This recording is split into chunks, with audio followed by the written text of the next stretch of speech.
আসসালামু আলাইকুম রহমতুল্লাহ।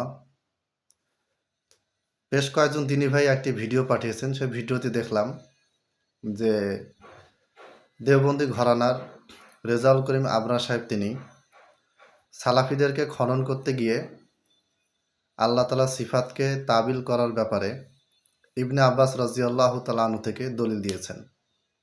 যেমন কোরআনে সূরা আরাফের শেষে বলা হয়েছে আও ইয়াতিয়া রব্বুক, শাব্দিক অর্থ হচ্ছে অথবা তোমার রব আসেন।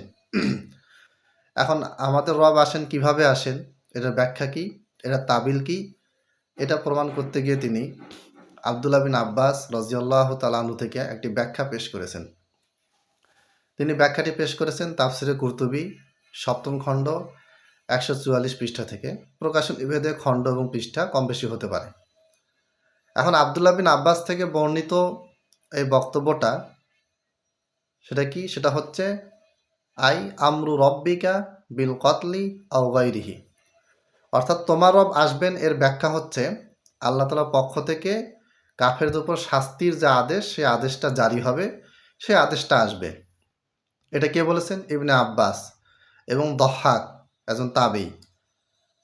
তো ইবনে আব্বাস যেটা বলেছেন এই কথাটা তিনি তাফসিরে কুরতুবী থেকে রেফারেন্স দিয়েছেন এবং তিনি এটা প্রমাণ করতে চেয়েছেন যে আল্লাহর সিফাতের তাবিল করা এটা সাহাবীদের থেকে প্রমাণিত। আমি এখানে মূল পয়েন্টে যাওয়ার আগে আমার অবস্থান বা মাওকিফ এটা আমি ক্লিয়ার করি। সেটা হচ্ছে, যদি সাহাবীদের থেকে আল্লাহ তাআলার সিফাতের ব্যাপারে কোনো তাবিল পাওয়া যায় সহিহ সনদে, গ্রহণযোগ্য সনদে যদি পাওয়া যায়, এটা আমরা মানতে বাধ্য, আমি মানতে বাধ্য। কিন্তু যদি আপনি কোনো একটা তাবিল সাহাবীদের কাছ থেকে পেশ করেন যে অমুক সাহাবী এই তাবিল করেছেন, আর সেই তাবিলটা যদি প্রমাণিত না হয়, তাহলে সেটা নিঃসন্দেহে বাতিল হবে। এখন আমি রেজাউল করিম আবরার সাহেবকে বলতে চাচ্ছি যে আপনি আবদুল্লাহ বিন আব্বাস থেকে, আপনি ওই ভিডিওতে আরও কিছু কথা আছে, ওই পয়েন্টগুলোতে আমি পরে যাব। আবদুল্লাহ বিন আব্বাস রাদিয়াল্লাহু তাআলা আনহু যে বলেছেন যে আমরু রব্বিকা বিল কতলি আও গায়রিহি, এই যে এবারতটা আপনি পড়লেন যে আল্লাহ তাআলার পক্ষ থেকে শাস্তির আদেশ আসে, এটা হচ্ছে ইবনে আব্বাসের তাফসির বা তাবিল বা ব্যাখ্যা। এখন ইবনে আব্বাস রাদিয়াল্লাহু তাআলা আনহু মারা গেছেন ৬৮ হিজরিতে, আর তাফসিরে কুরতুবীর লেখক ইমাম কুরতুবী রহমাহুল্লাহ তিনি ৬৭১ হিজরিতে মারা গেছেন। মাঝখানে বিশাল ডিফারেন্স। এখন আপনি আমাকে বলেন যে ইমাম কুরতুবী রহমাহুল্লাহ যদি কোনো কথা লেখে, কোনো তাফসির লেখে, সেটা কি উনি লেখলেই কি এটা গ্যারান্টেড সহি হিসেবে গণ্য হবে? ১ নম্বর প্রশ্ন। ২ নম্বর প্রশ্ন, যদি উনি লিখলেই গ্যারান্টিড সহি হিসেবে গণ্য না হয়, নিশ্চিত সহি হিসেবে গণ্য না হয়, যাচাই বাছাইয়ের প্রয়োজন থাকে, তাহলে আপনি কি যাচাই বাছাই করেছেন যে আবদুল্লাহ বিন আব্বাসের এই উক্তিটা ইমাম কুরতুবী রহমাহুল্লাহ কোথা থেকে নিয়েছেন, কোন সনদে নিয়েছেন? এখানে আপনার সামনে ৩টা অপশন। একটা অপশন হচ্ছে যে ইমাম কুরতুবী রহমাহুল্লাহ থেকে আবদুল্লাহ বিন আব্বাস রাদিয়াল্লাহু তাআলা আনহু পর্যন্ত আপনি সহি সনদ পেশ করবেন, সহি হোক হাসান হোক, মানে গ্রহণযোগ্য সনদ আপনি পেশ করবেন। মানে ইমাম কুরতুবী কিভাবে আবদুল্লাহ বিন আব্বাস থেকে এই তাবিলটা পেয়েছেন এটা আপনাকে প্রমাণ করতে হবে সনদের মাধ্যমে। যদি সনদ না থাকে তাহলে আপনি এমন কোনো কিতাবের নাম বলবেন যেই কিতাব থেকে কিতাবের লেখক মুসান্নিফ থেকে শুরু করে ইবনে আব্বাস পর্যন্ত সহি সনদ থাকবে। কথার কথা আপনি ইমাম বুখারির কথা বললেন, ইমাম বুখারি সহি সনদে বর্ণনা করেছেন, ইমাম বুখারি ২৫৬ হিজরিতে মারা গেছেন, আর ইবনে আব্বাস রাদিয়াল্লাহু তাআলা আনহু ৬৮ হিজরিতে মারা গেছেন। তো ইমাম কুরতুবী যদি ইমাম বুখারি কিতাব থেকে এই তাবিল বা উক্তিটা পেশ করেন, আর এই উক্তিটা ইমাম বুখারি যদি আবার নিজের সনদে যদি বর্ণনা করে তার কিতাবে ইবনে আব্বাস পর্যন্ত, এবং সেই সনদটা যদি সহি প্রমাণিত হয়, তাহলে ওকে, ইটস ওকে, নো প্রবলেম। কিন্তু এই দুইটার কোনো একটাও যদি আপনি দেখাতে না পারেন, একটা হচ্ছে আবদুল্লাহ বিন আব্বাস রাদিয়াল্লাহু তাআলা আনহু থেকে নিয়ে একে নিচে ইমাম কুরতুবী পর্যন্ত কোন সনদে বর্ণিত হয়েছে এটার ব্যাপারে আপনি বলবেন, অথবা আপনি এমন একটা কিতাবের সন্ধান দিবেন যেই কিতাবে ওই কিতাবের লেখক থেকে নিয়ে আবদুল্লাহ বিন আব্বাস পর্যন্ত সনদ উল্লেখ থাকবে, অথবা আপনি এই ঘোষণা দিবেন যে ইমাম কুরতুবী রহমাহুল্লাহ যাই বলবে তাই 100% সহি, এটা আমরা চোখ বন্ধ করে মেনে নেই, তার আমরা চোখ বন্ধ করে তাকলিদ করি। আমরা ইমাম আবু হানিফা রহমাহুল্লাহ তাকলিদ বাদ দিয়ে ইমাম কুরতুবির তাকলিদ করি যদি আমাদের নিজের মতের পক্ষে ইমাম কুরতুবি কিছু লেখে।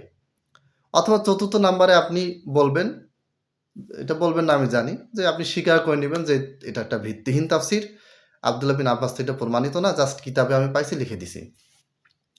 বড় বড় ইমামরা কিতাবে অনেক কিছুই নিয়ে এসেছেন, সহি রেওয়ায়ত, জয়ীফ রেওয়ায়ত, জাল রেওয়ায়ত, অনেক কিছু তারা নিয়ে এসেছেন। কেন নিয়ে এসেছেন সেটা উসুলে হাদিসে এগুলি লেখা আছে, বলা আছে, সেই আলোচনা আমি যাচ্ছি না। আসমা রিজাল যারা পড়েন তারা জানেন যে জাল জয়ীফ বিষয়গুলো তারা তুলে ধরেন উম্মতকে সতর্ক করার জন্য, এই জন্য তারা সনদ সহ বর্ণনা করেন।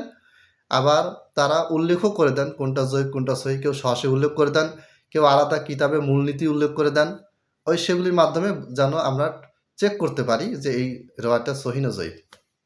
তো রেজাউল করিম আবরার সাহেব, আপনার কাছে আমার পক্ষ থেকে উদাত্ত আহ্বান থাকলো, আপনি আমার কথার জবাব হিসেবে না, জাস্ট আপনার পক্ষ থেকে আপনি দেখাবেন যে আব্দুল্লাহ বিন আব্বাসের এই কলটা সর্বপ্রথম কে বর্ণনা করেছিল।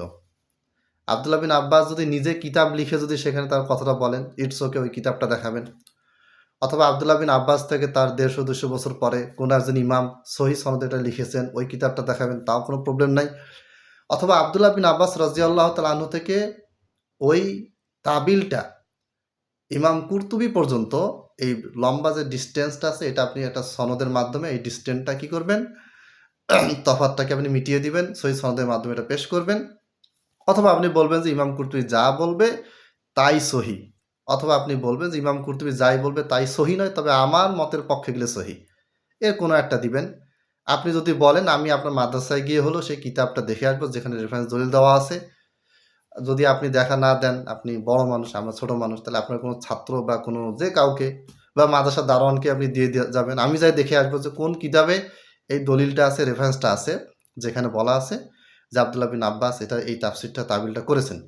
তাবিল করা জায়েজ না নাজায়েজ সেটা তো অনেক পরের কথা, এগুলি ওই ভিডিওগুলোতে আমি পুরো লেকচারটা আমি যেহেতু শুনিনি, 8 মিনিটের একটা কাটিং ভিডিও আমার কাছে এসেছে, সেখানে আমি দেখলাম এইটুকু অংশ, আরও কিছু কথা বলেছেন, ওগুলো নিয়েও অনেক কথা আছে, সেদিকে আমি যাব না। তাহলে আমি যা বলেছি আশা করি আপনারা বুঝতে পেরেছেন। দর্শক মণ্ডলী, আপনারা ওনাকে বলেন, ওনার কাছ থেকে দলিল নেন, নিয়ে আপনারা আমাদেরকে দেন। যদি উনি কোনো দলিল পেশ না করে তাহলে নিশ্চিতভাবে প্রমাণিত হবে যে উনি একটা ভিত্তিহীন, মানে জাল সনদও নেই, সহি সনদও নেই, হাসান সনদও নেই, জয়ীফ সনদও নেই, জাল সনদও নেই, একেবারে ভিত্তিহীন একটা কথা ইবনে আব্বাসের নামে বর্ণিত হয়েছে তাফসীর কুরতুবীতে, সেটাকে তিনি চোখ বন্ধ করে অন্ধ তাকলিদ, মানে অন্ধের মতো বিশ্বাস করে তিনি সেটা উল্লেখ করে দিয়েছেন সালাফিদেরকে খণ্ডন করার জন্য, যেটা কোনোভাবে গ্রহণযোগ্য নয়, বরং অত্যন্ত হাস্যকর। আল্লাহ তাআলা আমাদেরকে সহি জিনিসটি তাহকিক সহকারে বোঝার তৌফিক দান করুন, আমিন। আসসালামু আলাইকুম ওয়া রাহমাতুল্লাহ।